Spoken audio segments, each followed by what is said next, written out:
Hello guys! Welcome back sa aking vlog. Ngayong araw, magluluto tayo ng pansit bato. Isa sa mga paborito at kilalang delicacy ng mga Bicolano.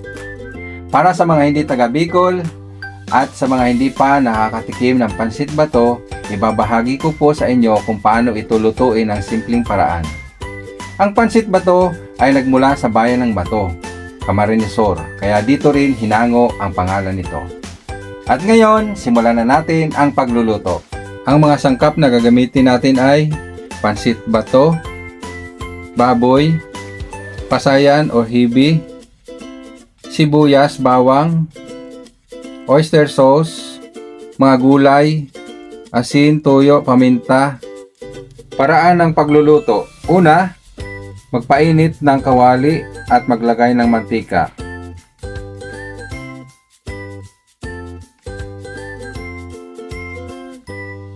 Igisa natin ang bawang at sibuyas hanggang bumango.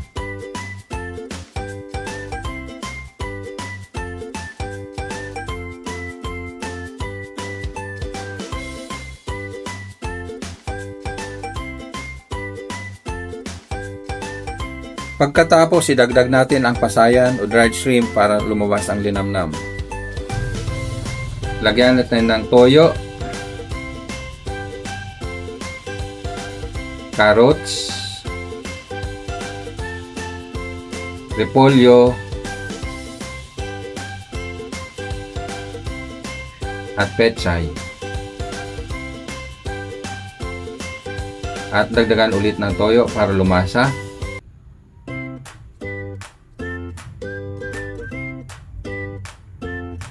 Oyster sauce,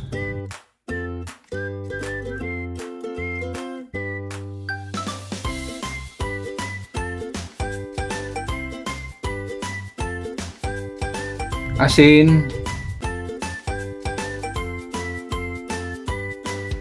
paminta,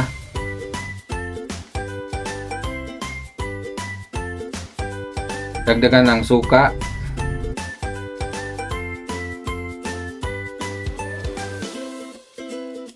at hanguin habang ito ay half cook lang. Sa parehong kawali, lagyan po natin ng tubig.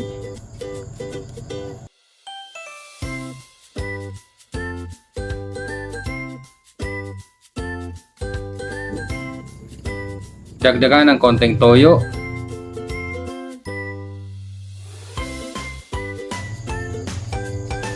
Paminta.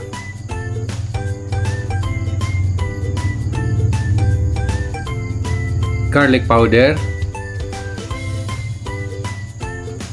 At ilagay na ang pansit bato.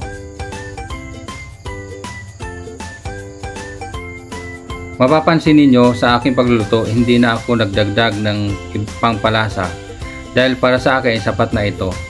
Pero nasa inyo na po kung gusto nyo magdagdag ng ibang pampasarap. Kapag malambot na ang pansit, ibalik na natin ang gulay at haluing mabuti.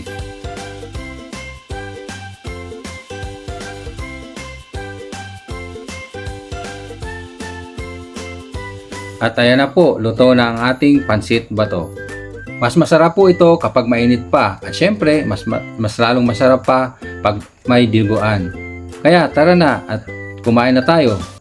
Kung nagustuhan ninyo ang video na ito, huwag kalimutang mag-like, mag-comment at mag-subscribe sa aking channel. Salamat po sa panonood at hanggang sa susunod nating luto.